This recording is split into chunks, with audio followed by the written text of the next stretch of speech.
The package sat on Michael's drafting table, its plain brown wrapping innocent against the careful precision of his architectural sketches. The morning sunlight streamed through the floor-to-ceiling windows of his home studio, illuminating decades of awards lining the custom-built shelves. 40 years of innovation in Pacific Northwest architectural design, reduced to plaques and crystal sculptures gathering dust. Eleanor hovered in the doorway, her gardening gloves still dusted with soil from the heritage roses she'd been tending since dawn.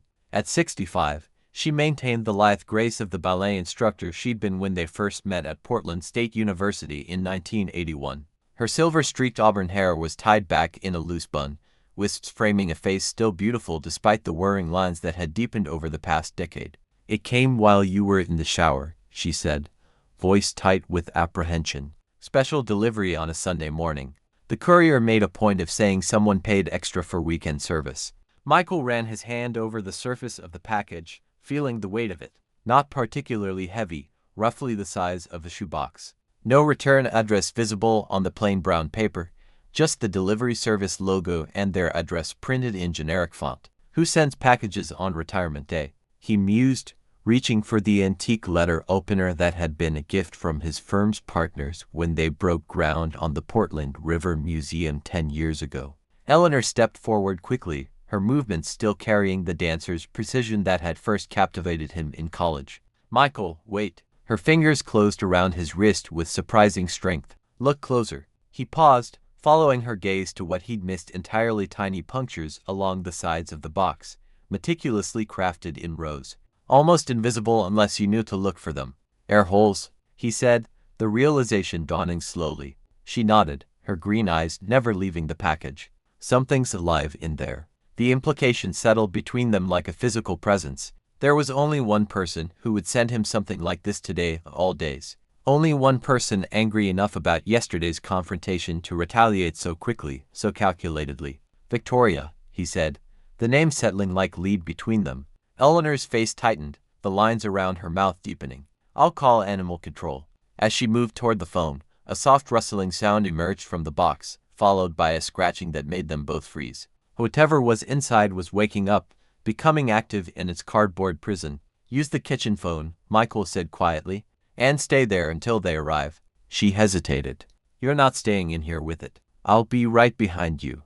The scratching intensified as they backed out of the studio, Michael closing the door firmly behind them. In the bright, open-concept kitchen that overlooked the Willamette River, Eleanor's hands trembled slightly as she dialed. "Portland Animal Control." "Yes, we've received a package with air holes. Something alive inside. 4287 Riverside Drive." "Yes, that's correct." "No, we haven't opened it." Michael stood at the wall of windows, looking out at the river bend that had drawn him to this property 30 years ago. He had designed the house himself, his only residential project, positioning it to capture this exact view from nearly every room.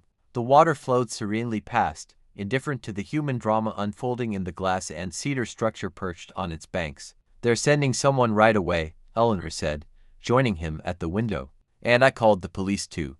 The dispatcher said this could be considered harassment." Michael nodded, his reflection in the glass showing a man he sometimes barely recognized, silver hair where there had once been chestnut brown.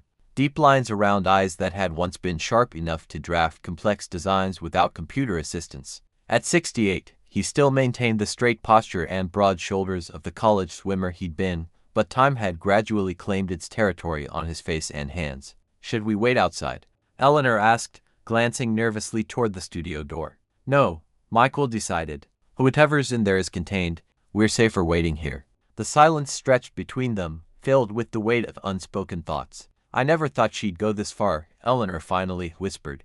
Michael took her hand, feeling the familiar calluses from years of gardening, the slight tremor that had developed recently. "I did."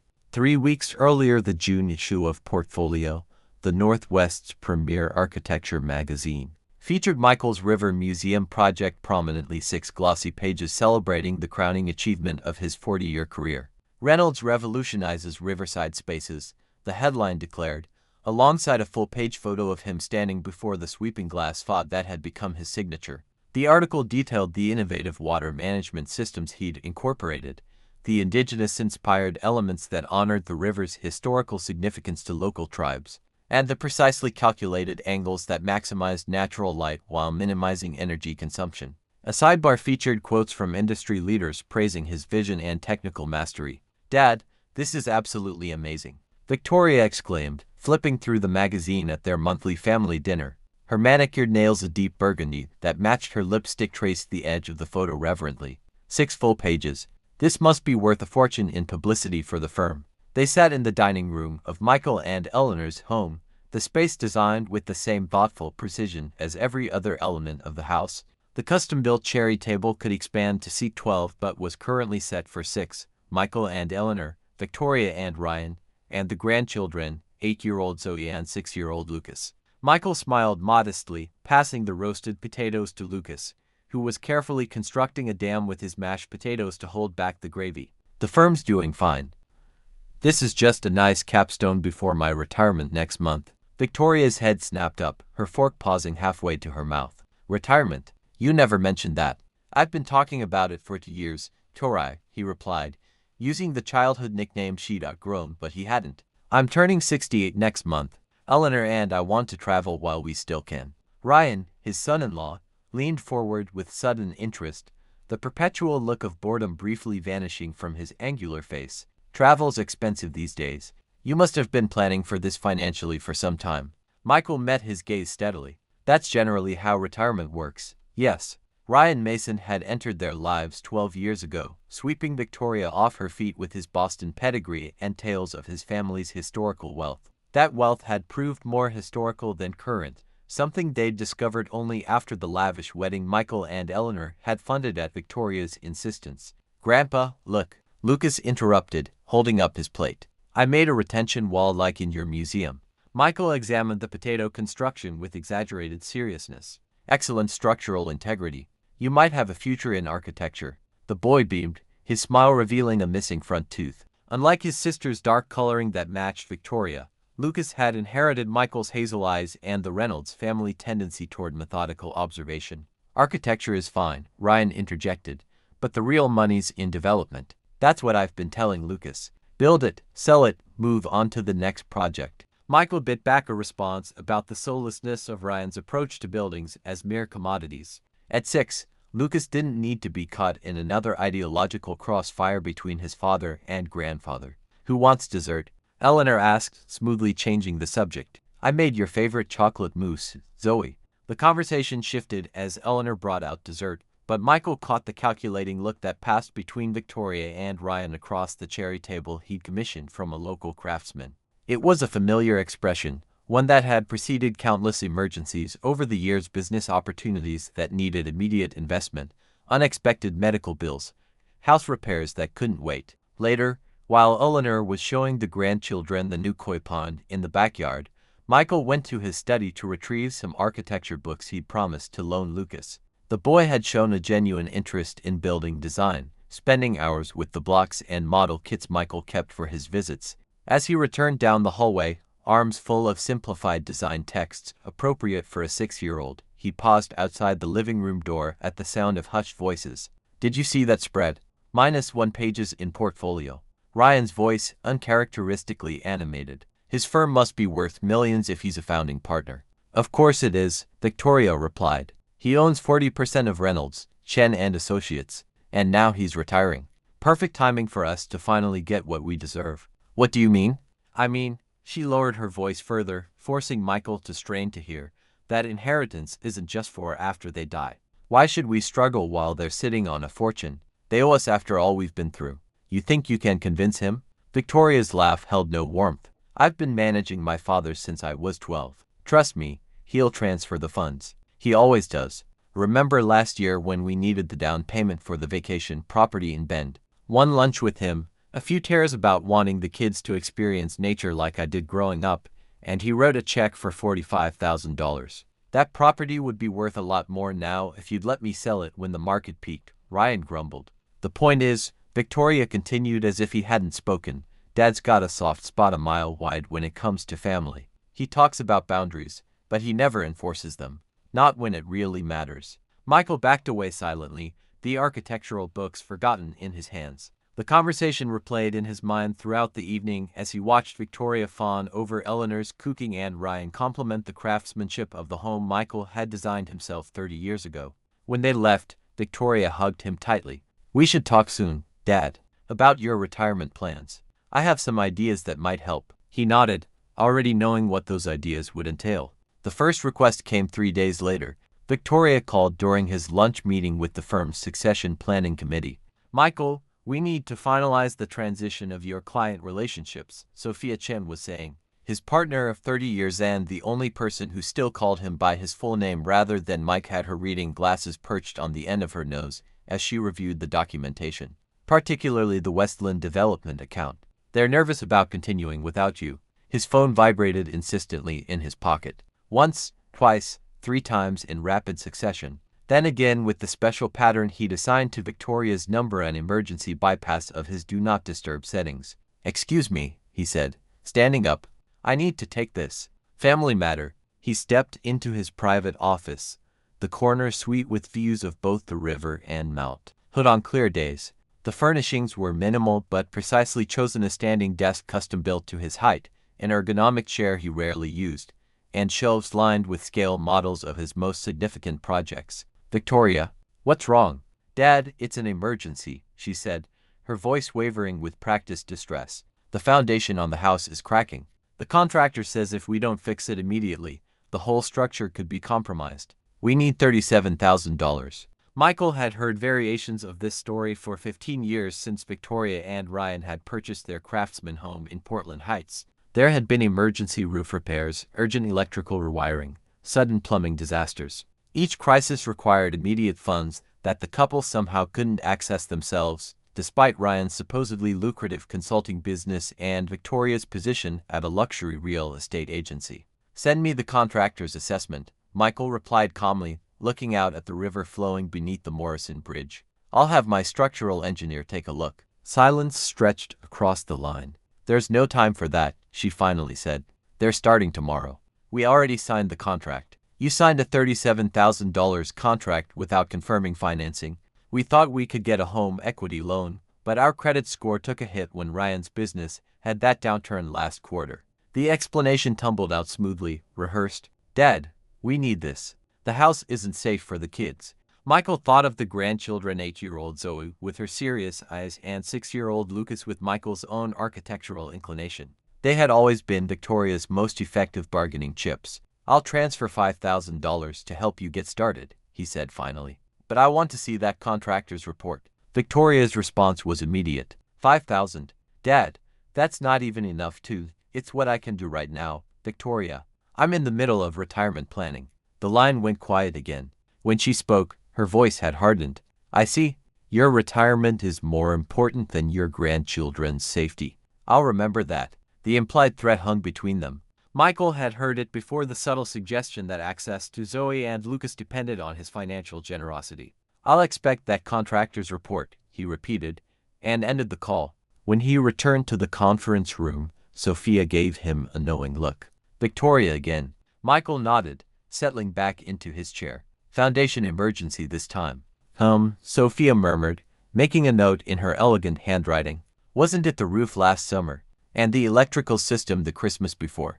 You've been keeping track." She removed her reading glasses, fixing him with the direct gaze that had intimidated countless contractors and developers over the years. "Michael, we've been partners for 30 years. I've watched you build this firm from nothing, create innovative structures that will outlast us both, and mentor dozens of young architects. But I've also watched you drain your resources every time Victoria calls with a crisis." He sighed, feeling the weight of truth in her words. "It's complicated, Sophia. She's my only child, and you're her only father, not her bank." Sophia's expression softened slightly. "The succession plan we're creating for the firm, the careful transition of relationships, the preservation of your legacy, you need something similar for your family dynamics." That evening, he explained the conversation to Eleanor as they sat on their back deck overlooking the Willamette River. Their property sat on a quiet bend, the water reflecting the sunset in ribbons of orange and gold. The home Michael had designed included expansive windows to capture this view from nearly every room, bringing the outside in one of his signature design elements that had influenced commercial architecture throughout the region. "She's escalating," Eleanor observed, swirling her glass of Pinot Noir from a vineyard they'd invested in during the Willamette Valley wine boom. "The amounts keep getting larger, and the emergencies more dramatic." Michael nodded, watching a blue heron land gracefully at the river's edge. "Sophia noticed it too." "Sophia notices everything," Eleanor replied with a small smile. "That's why you've been such good partners. She sees the details you sometimes miss while you're focused on the big picture." "What are you thinking?" he asked, turning to study his wife's profile against the sunset. She sipped her wine thoughtfully. "I'm thinking about Zoe and Lucas, about what we're teaching them when we constantly rescue their parents from financial emergencies that never seem to end." Michael studied the specialized wood joinery of the deck railing, his own design, crafted by an artisan woodworker he'd collaborated with for decades. Each piece fit perfectly with the next, creating something both beautiful and functional through precise planning and execution. "I'm thinking it's time to rebuild some boundaries," he said finally, "with the same care I'd put into designing a foundation." Eleanor reached for his hand, her gardener's calluses rough against his skin. After 42 years of marriage, she could read the determination in his expression. "Whatever you decide, I'm with you." The decision crystallized 2 days later when their financial advisor, Grace Chen, no relation to Sophia despite the shared surname, spread documents across her desk during their retirement planning session. "You're in excellent shape," she confirmed, pointing to the portfolio summary with her stylus. "Your firm's buyout package, combined with your investments and pension, gives you a very comfortable retirement income. Not extravagant, but more than adequate for the lifestyle and travel plans you've described." Michael studied the numbers while Eleanor asked questions about healthcare projections and inflation adjustments. Grace answered each query with the precise, thoughtful analysis that had made her their advisor for the past 15 years. "And if we're supporting Victoria and Ryan?" Michael finally asked. Grace's expression shifted subtly. This wasn't the first time they'd discussed his daughter's financial dependence. "In the past 5 years alone, you've transferred approximately $168,000 to Victoria and Ryan," she said, pulling up a spreadsheet on her tablet and turning it for them to see. "Those withdrawals have reduced your projected retirement income by about 20%. Eleanor gasped softly. "That much?" "I tracked it carefully," Michael admitted. "Every emergency, every crisis. I just never totaled it." Grace continued gently. "If these transfers continue at the current rate and frequency, you'll deplete your non-housing assets within 8 to 10 years. The implications settled heavily between them. Michael had spent his career creating structures meant to last generations, buildings that would stand as testament to thoughtful design and quality craftsmanship long after he was gone. Now his own financial foundation was being systematically undermined. "What do you recommend?" he asked. "Honestly," Grace removed her glasses. "A clean break. Close any shared accounts. Remove authorized users from credit cards. Document everything for potential legal protection." "That seems extreme," Eleanor murmured. "Not if you've been listening to what they actually say," Michael replied, thinking of the conversation he'd overheard. "Not if you understand what they actually want." The confrontation happened at Riverside Grill, a restaurant overlooking the water near Michael's recently completed museum project. He'd chosen the location deliberately public enough to discourage scenes, significant enough to underscore what his career had built. The hostess recognized him immediately. "Mr. Reynolds, we're honored to have you join us this evening. Would you prefer the river view?" "Please," he replied with the quiet courtesy that had earned him respect throughout the Portland architectural community. The table offered a perfect view of his museum across the water, its distinctive silhouette illuminated against the twilight sky. The structure seemed to emerge organically from the riverbank, a testament to his belief that architecture should honor rather than dominate its environment. Victoria arrived 7 minutes late, looking polished in designer clothes that contrasted sharply with her claims of financial distress.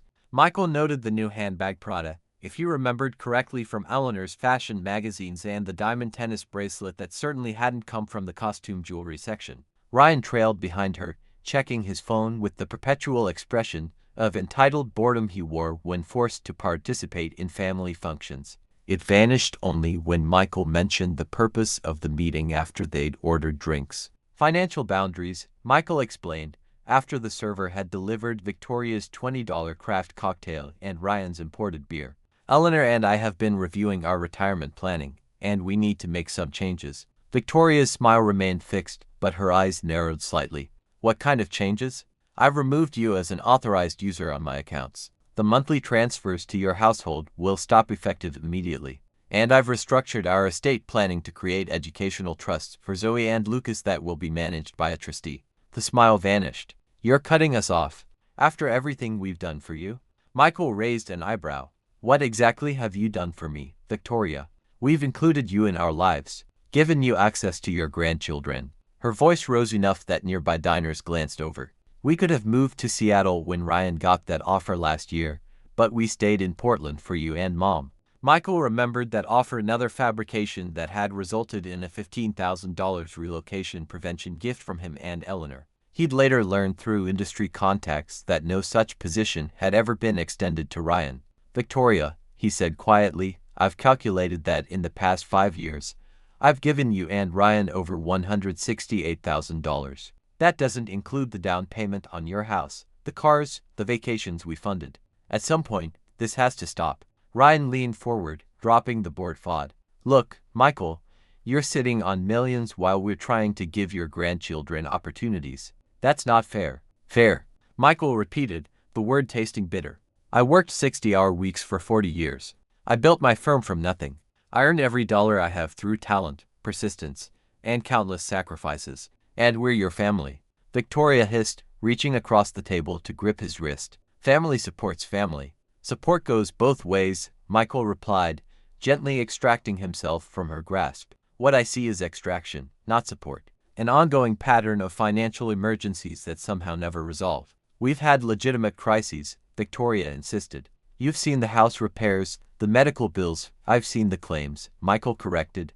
But when I've asked to speak directly with contractors or review the work, there's always a reason why that's impossible. Victoria's face flushed with anger. You don't trust us. Trust is built over time, Victoria, and it can be eroded the same way. So what now?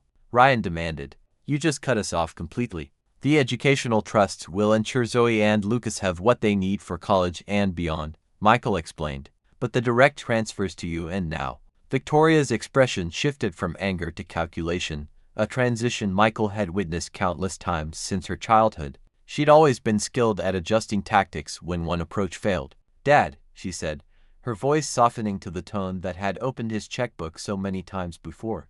I understand you're worried about your retirement. That's natural at your age. But family has to come first. Mom taught me that. Remember when I was 10 and needed braces? You worked double projects for months to afford them.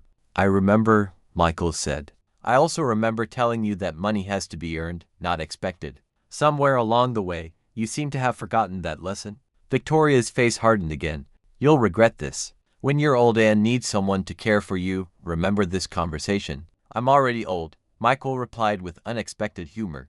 And I've planned for my care just like I've planned for everything else. The restaurant's ambient noise filled the silence that followed. Finally, Victoria stood, grabbing her designer handbag. This isn't over, she said, eyes bright with tears that Michael once would have responded to with an open checkbook. You've chosen money over family. I hope you enjoy your retirement alone. As they left, Michael noticed Ryan paused to speak to the bartender, pointing back toward their table.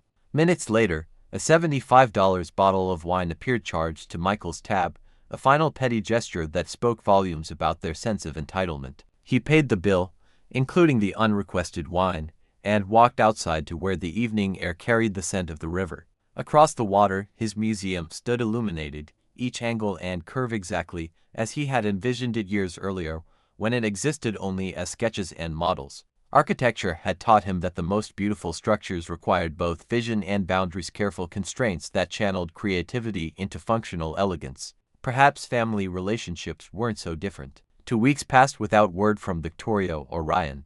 No emergency calls, no financial crises, no contact at all. The silence felt both peaceful and ominous, like the stillness before a storm. Michael used the time to finalize his retirement transitions. He transferred his remaining clients to carefully selected colleagues, completed the paperwork for his departure from the firm, and arranged for the formal announcement at the gala scheduled for the following month. You seem lighter, Sophia remarked during their final project review. Like you've set down a burden you've been carrying too long. Michael smiled, realizing the truth in her observation. I have, in more ways than one. The Sunday of his unofficial retirement, the formal ceremony would come later, dawned clear and bright. Eleanor had planned a small celebration, brunch on their deck overlooking the river, followed by an afternoon sail on their friend David's boat. Michael awoke early, as was his habit after decades of pre-dawn work sessions. He stood at the bedroom window, watching the first light illuminate the river bend that had drawn him to this property 30 years ago. The garden Eleanor had cultivated with such care bloomed in carefully orchestrated colors and textures, another form of architecture, he'd always thought, but with living materials. He showered and dressed in casual clothes, enjoying the novelty of a Sunday without work obligations. When he entered the kitchen, Eleanor was already there, arranging freshly cut flowers from her garden. "Happy retirement day," she said, kissing him softly. "How does it feel?" "Surreal," he admitted. 40 years of deadlines and client meetings, suddenly open. "Not entirely open," she reminded him. "We have plans." They'd spend evenings mapping out the trips they'd postponed during his career: Japan to study traditional temple architecture, Scandinavia to explore innovative sustainability practices, Italy for the classical structures he'd only seen in books. The doorbell interrupted their conversation. "That's odd," Eleanor said, checking her watch. "David and Karen aren't due for another 2 hours. Michael went to answer it, finding Ops delivery person on their doorstep, holding a medium-sized box. "Special Sunday delivery for Michael Reynolds," the young man said cheerfully. "Someone must think highly of you to pay for weekend service." Michael signed for the package, studying the shipping label as the delivery person returned to his truck. No return address visible, just generic shipping information. The box felt surprisingly light for its size, roughly the dimensions of a shoebox, but weighing maybe 2 pounds at most. And that was how the mysterious package came to rest on his drafting table, its air holes discovered by Eleanor's more observant eye, leading to their current situation, waiting for animal control and police in their kitchen while something scratched inside a box in Michael's studio. Animal Control Officer Darius Wilson worked efficiently, using specialized equipment to open the package while Michael and Eleanor watched from a safe distance. The Portland Police Department had sent an officer as well, a young woman named Rivera who took detailed notes on everything they reported. "Well, that's different," Wilson said as he peered into the box. "Is it dangerous?" Eleanor asked anxiously. "Not unless you're afraid of taxidermy," he replied, carefully lifting the contents for them to see. A large crow, wings spread in an aggressive posture, mounted on a wooden base. Its glass eyes gleamed malevolently in the studio light. Beneath it, a handwritten note: "Time's running out, old man." Officer Rivera photographed everything. "Do you have any idea who might have sent this?" Michael and Eleanor exchanged glances. "Our daughter," Michael admitted. "We recently ended a pattern of financial support she'd come to expect." The officer's expression remained professional, but her eyes reflected understanding. "This appears to be intended to intimidate. The taxidermied bird itself isn't illegal to possess, but using it in this manner to cause distress could constitute harassment. The symbolism is pointed," Eleanor observed quietly. "Crows are sometimes associated with death in certain cultures," Wilson agreed, carefully returning the bird to its box. "Combined with that note, the intent seems clear." Officer Rivera finished her documentation. "Would you like to file a formal report? This could establish a pattern if there are further incidents." Michael thought of Victoria's face at the restaurant, the calculation behind her emotional displays, the years of manipulation disguised as family crisis. "Yes," he said firmly, "and I'd like information about restraining orders as well." While Officer Rivera processed the complaint, Eleanor made coffee for everyone in the kitchen. Michael sat at the counter, watching her familiar movements with a sense of profound gratitude. Throughout the turmoil with Victoria, Eleanor had remained his steadfast partner, neither pushing him to cut ties nor encouraging him to continue enabling their daughter's behavior. "Mr. Reynolds," Officer Rivera said, joining them with her tablet. "I've entered the initial report. You mentioned financial manipulation over several years. Could you elaborate on that for the record?" Michael explained the pattern: the escalating emergencies, the emotional manipulation, the subtle threats regarding access to grandchildren. He detailed the conversation he'd overheard between Victoria and Ryan, their reaction to his boundary setting at the restaurant, and now this apparent intimidation attempt. "Based on what you've described, you have grounds for a restraining order," Officer Rivera confirmed. "I can provide the forms and instructions for filing." "And the bird?" Eleanor asked. "What happens to that?" "We'll take it as evidence," Wilson replied, sealing the box carefully. It won't be returned to you. Thank God for small mercies, Eleanor murmured. Later, after the officials had left with their evidence and reports, Michael sat at his drafting table while Eleanor made tea in the kitchen. The space where the package had been felt symbolically empty, like the closing of a chapter. He pulled out a sheet of his professional letterhead Reynolds architectural design and began to sketch. Not a building this time, but a framework for the future. A timeline of legal consultations, security upgrades for their home, changes to their phone numbers and email addresses. A redesign of their lives without the structural weakness that Victoria had exploited for so long. Eleanor returned with 2 steaming mugs, setting one beside his drafting tools. What are you working on? The next phase, he replied, showing her the outline. Security measures, legal protections, communication protocols. She studied his sketch, then looked up with sad understanding. You're designing a life without her. I'm designing a life without manipulation, he corrected gently. If Victoria ever wants a relationship based on mutual respect rather than financial extraction, that door remains open. Eleanor's eyes filled with tears. And if she doesn't? Michael thought of his museum by the river, how he designed it to withstand floods and earthquakes, how its foundations went deep into bedrock, how some things had to be built to endure even when forces worked to undermine them. Then we'll still have each other, he said, taking her hand. And a retirement we've earned. The next morning, Michael called Margaret Winters, the attorney who had handled their estate planning for the past decade. Michael, what can I do for you? Margaret asked, her voice carrying the precise professionalism that had made her one of Portland's most respected estate lawyers. I need comprehensive legal protection, he explained, both for our assets and our personal safety. He outlined the situation, Victoria's escalating financial demands, the confrontation at the restaurant, yesterday's threatening package. Come in this afternoon, Margaret said without hesitation. This goes beyond standard estate planning.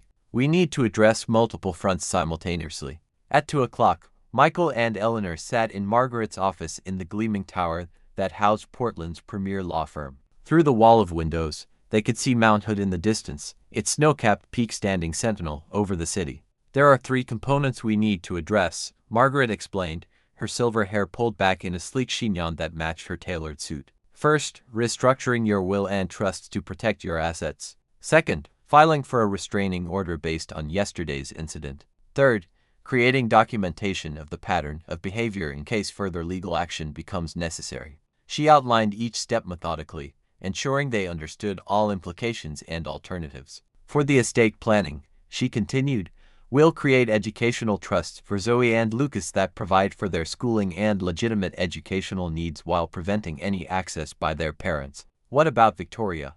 Eleanor asked softly. She's still our daughter. Margaret's expression remained professional but compassionate. Based on the pattern you've described, including her direct threat at the restaurant and this intimidation attempt, I strongly recommend removing her as a beneficiary from your will. The educational trust for your grandchildren will ensure they're provided for without enabling their parents' manipulative behavior. Michael looked at Eleanor, seeing the conflict in her eyes, the maternal instinct to protect their child warring with the recognition of what Victoria had become. We could include a provision for rehabilitation, Margaret suggested, sensing their hesitation. A structured arrangement that would provide limited support if Victoria completes financial counseling and demonstrates changed behavior. That seems fair, Michael agreed. A path back, if she chooses to take it. The paperwork took over an hour to complete. Michael signed his name to document after document, each signature feeling like both an ending and a beginning. The restraining order should be approved by end of business tomorrow, Margaret said as they prepared to leave. Court officers will serve both Victoria and Ryan by the following morning. After that, any contact with you or Jessica becomes a potential criminal matter. Outside her office windows, the city continued its normal rhythm, people moving purposefully along the streets below, the river flowing steadily past office buildings and parks. Life continuing despite personal upheavals. Margaret, Michael said as they reached the door. Thank you for handling this so comprehensively. That's my job, she replied with a small smile. You create beautiful buildings that protect people physically. I create legal structures that protect them in other ways. 2 days passed in the most peaceful quiet Michael had experienced in years. He and Eleanor fell back into comfortable routines that had been constantly interrupted by Victoria's crises. Morning coffee without dreading phone calls, afternoon walks without checking for missed messages, evening dinners without discussing the latest financial emergency. On Thursday afternoon, Margaret called to confirm what they'd been anticipating. Michael, the documents were delivered at 2:15 today. Both Victoria and Ryan have been served with the restraining order, and they've received copies of the will modifications. It's done. He thanked her and hung up, then sat quietly in his home office chair for several minutes. Outside their window, Mrs. Abernathy from next door was planting summer flowers in her garden. The Wilson children from across the street were riding bicycles on the sidewalk. Normal suburban life, continuing its peaceful rhythm. The papers were delivered, Eleanor said from the doorway. Not quite a question. This afternoon, he confirmed. It's finished. She came and sat beside him, taking his hand in hers. They didn't need to discuss what Victoria's reaction might be, or whether she would try to find ways around the legal barriers Margaret had erected. The law was clear. The protections were comprehensive, and for the first time in decades, they were truly free from her manipulation. Michael thought about the daughter he'd raised, the little girl who'd drawn stick figure houses and made him handmade cards on special occasions. That child had grown into someone who sent taxidermied crows with threatening notes and used her own children as bargaining chips. The transformation had been gradual enough that he'd spent decades making excuses for increasingly unacceptable behavior. But the woman who'd stood in the restaurant demanding money and making threats wasn't someone he needed to enable any longer. They got what they wanted, he said quietly. I'm no longer in their lives. The irony wasn't lost on him. Victoria had spent years threatening to cut off his access to Zoe and Lucas whenever he didn't comply with her financial demands. Now, through her own escalating behavior, she'd ensured that separation permanently, while simultaneously losing any claim to the inheritance she'd been so desperate to control. Zoe and Lucas would be provided for through their educational trust fund, managed by professionals who couldn't be manipulated or threatened. Their college expenses, tutoring, books, legitimate educational needs all secured without giving their parents access to resources they'd proven incapable of managing responsibly. Eleanor squeezed his hand. Do you think she understands what she's lost? She will, he said. The restraining order means any attempt to contact us becomes a criminal matter. The will changes mean there's no inheritance to fight for, no financial incentive to maintain even hostile contact. She'd have to find other people to manipulate. For 30 years, he'd been Victoria's safety net, catching her every fall while she learned nothing from the experience. He'd sold investments to pay her gambling debts. He'd covered her mortgage when she claimed unexpected emergencies. He'd written check after check, always believing that this time would be different, that this crisis would be the last one. The crow had been her final communication with him. Everything she wanted to say about their relationship had been contained in that box, dark, menacing, designed to frighten and intimidate. But instead of driving him back into compliance, it had driven him to Margaret's office and the legal protections he should have sought years earlier. 3 months passed. Summer faded into early autumn, the maple trees along the river beginning their transformation to brilliant red and gold. Michael and Eleanor settled into retirement with surprising ease, filling their days with activities they'd postponed during his career. They volunteered at the Portland Architecture Foundation, giving tour of historically significant buildings to school groups. They joined a sailing club that took advantage of the river Michael had spent his career building alongside. They attended chamber music concerts and gallery openings, reconnecting with the cultural life of the city they'd helped shape. And they planned their travels: Japan in spring for cherry blossom season, Scandinavia in summer for the midnight sun, Italy in fall for harvest festivals. Their calendar filled with adventures rather than obligations. The absence of Victoria and the grandchildren remained a constant ache, particularly for Eleanor. Michael would sometimes find her looking through photo albums, tracing Zoe's and Lucas's faces with gentle fingers. We could try to arrange visitation, he suggested one evening, through Margaret, with proper supervision. Eleanor considered this. Maybe for Christmas. Give everyone time to adjust first. In early October, as they prepared for their first major trip, Michael received a call from Margaret Winters. I wanted you to know, she said without preamble, Victoria has enrolled in financial counseling through our recommended service. Michael sat down slowly. She has, yes. She's completed 3 sessions already.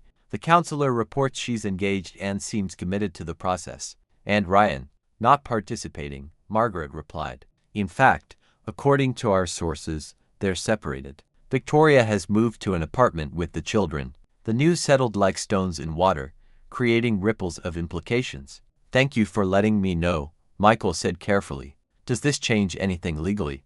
"Not yet," Margaret assured him. "The restraining order remains in effect, and the will modifications stay as written. But it does open a potential path forward, as we discussed. If she completes the full counseling program and demonstrates changed behavior over time, we have the rehabilitation clause to work with." After the call, Michael found Eleanor in her garden, planting bulbs that would bloom in spring. Her hands were deep in the rich soil, her face peaceful beneath her wide-brimmed hat. "Victoria's in financial counseling," he said, "and she's left Ryan." Eleanor looked up, shielding her eyes against the autumn sunlight. "Do you believe it's genuine?" "I don't know," he admitted, "but it's a start." They didn't discuss it further that day, both needing time to process the implications. That evening, as they sat on their deck watching the river flow past, Eleanor spoke again. "I've been thinking about Zoe and Lucas," she said, "about what this separation might mean for them." Michael nodded. "A difficult transition, but potentially healthier in the long run. They must miss us," she continued, "almost as much as we miss them." The unspoken question hung between them. What now?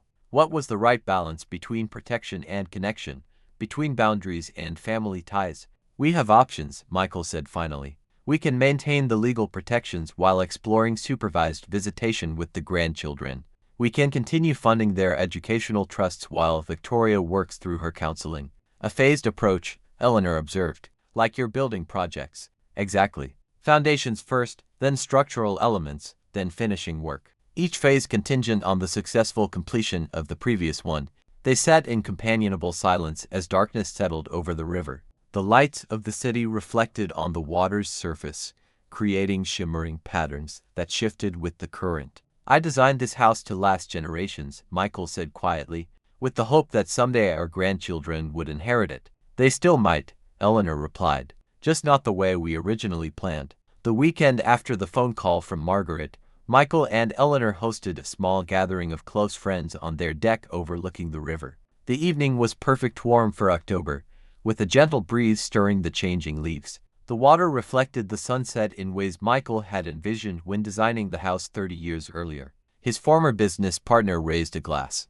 "To Michael and Eleanor, may your retirement be as beautiful as the structures you've created." Michael smiled, his arm around Eleanor's shoulders. The heaviness of the past months had begun to lift, replaced by the lightness of boundaries well constructed and a future thoughtfully designed. Later, as their friends departed and twilight deepened over the water, Michael stood at the railing of his deck. The craftsmanship of the joinery remained perfect after 3 decades, each piece supporting the others in a design that prioritized both beauty and function. "What are you thinking about?" Eleanor asked, joining him. "Legacy," he replied. "What we build, what we leave behind." She followed his gaze to the river, understanding flowing between them without words. The educational trusts would ensure Zoe and Lucas received the support they needed without enabling their parents' manipulation. The legal protections would secure Michael and Eleanor's peace in their remaining years. Victoria's path back, if she chose to take it, would require time, consistent effort, and demonstrated change. Just like any renovation of a compromised structure, assessment, repair, reinforcement, and finally, careful restoration. Some legacies weren't buildings or bridges, but boundaries carefully designed, precisely implemented, meant to endure. "We did the right thing," Eleanor said finally. Michael nodded, thinking of the taxidermied crow and its implied threat. Victoria had intended it as a symbol of time running out, of death approaching. Instead, it had become the catalyst for reclaiming the time they had left. "We did," he agreed. "And now we build what comes next." In his pocket, his phone remained silent. No desperate calls, no financial emergencies, no emotional manipulation. The silence felt not like absence, but like foundation, solid ground on which to construct whatever remained of their lives together. Tomorrow, they would meet with Margaret to discuss parameters for potential supervised visits with the grandchildren. Next week, they would finalize plans for their trip to Japan to study the architectural traditions Michael had always admired. In the spring, he would guest lecture at the university where he'd once been a student. Life would continue, redesigned but not diminished. As darkness settled over the river, Michael took Eleanor's hand and led her inside, closing the door on the deck he'd built with such care decades earlier. The structure remained sound, tested by time, resilient against the elements, enduring despite all forces working against it. Just like them,